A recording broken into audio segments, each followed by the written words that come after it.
provides an exact measurement? Metric ruler, metric balance, volumetric pipette, all the above, none of the above. What do you think? None of the above. None of the above is definitely correct. Yeah, because none of those, remember, is going to give you an exact measurement. To give you an exact measurement, you'd have to go down to the infinite decimal point, which you can't do on any of those. Okay, so good. Then you're going to have a bunch of them that say how many significant figures in this number? 10.01. How many are significant? They're all significant because zeros in between non-zero digits are significant. What about this one? 100.60. Take a look at it again. 5. Got 5, doesn't it? That's got Trailing 5. zeros Let me pull count. this up a little bit. It's kind of So small. 9 of the Bigger. We like when you make it bigger. I can't remember what it was. Number 9? Okay, yeah, so you got the 100.60. So even that 0 is significant. Okay? What about this one? 0.0100. 3, good. Just the last 3. The initial zeros that are only spaced to the decimal point at the beginning there are not significant. Zeros at the end, however, like on that one and the one above, are significant. Okay? What about 2.0 times 10 to the 5th? How many does that have? 2. Yeah, you don't look at the times 10. You don't even worry about that. Okay? Let's see what else we got here. Lots of significant things. Okay? What if I add these two numbers together? 7.77 and 11.666. My question is, what decimal point should your answer be rounded off to? There's hundreds. Good.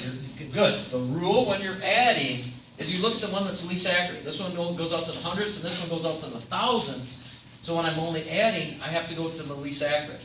What if I was multiplying these two numbers together? Then my answer would have what? 3 significant figures, the least number. Good. Okay? There's a lot of information on significant figures that you want to know. Okay? You can say, multiply these, divide these, what do you get? Okay, lots of this. And then there's some on scientific notation. Just write the following in proper scientific notation. So you got some of that on there. Oh, now look what we got. Conversion problems. Okay? So you need to know how to do conversion problems.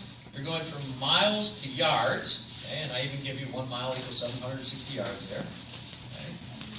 This one's going from microns to something, inches, I guess. And I'll give you English to metric. I will not give you metric to metric. Okay? You have to know 100 centimeters equals a meter, 1,000 millimeters equals a meter, 1,000,000 micrometers equals a meter, etc., etc., etc. Okay? That part you definitely have to know. So there's conversion problems. Okay? Quite a few of them on this test. Okay? Then there's terms. Okay? Which the following terms defines the amount of mass per unit volume. What is mass per unit volume defined as? Density. Good. Okay? There's a conversion problem where you got something that's cubed. So remember that when you're writing down, you write down the one-dimensional conversion factors, and then you do what to them? You cube them. Okay? You cube them. Good. Okay? Here's a density problem. Density problem. Couple of density problems. Freezing points and boiling points of water in the Fahrenheit, in the Celsius, and in the Kelvin scale. Make sure you know those things. Have to add like 200 and some. Convert from Celsius to Kelvin. Add or subtract 273. Okay, that's one that that's like one formula I would expect you know. Actually, I would expect you know density equals mass divided by volume also. Okay, so that's pretty much, in terms of formulas, all you need to know. How do you get from Celsius to Kelvin? What do you do? Add or subtract? Add 273. Good. Okay. And then we got some things that we looked at in terms of atoms, molecules, that kind of stuff.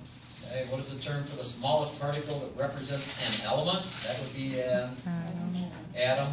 I don't even know what an iota is. It's a fun name to put in there. Yeah.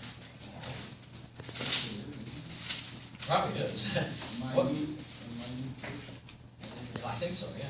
What is the term element? Which one of these is going to give you define what element it is? Atomic number. Good. Okay. Let's see.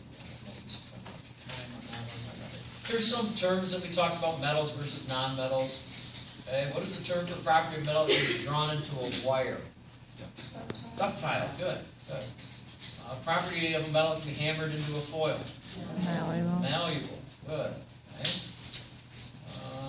Let's see. Which of the following requires a chemical method to be separated into two or more, I don't know what that word is on the other side, two or more pure substances? Which one of the following requires a chemical method to be separated into two or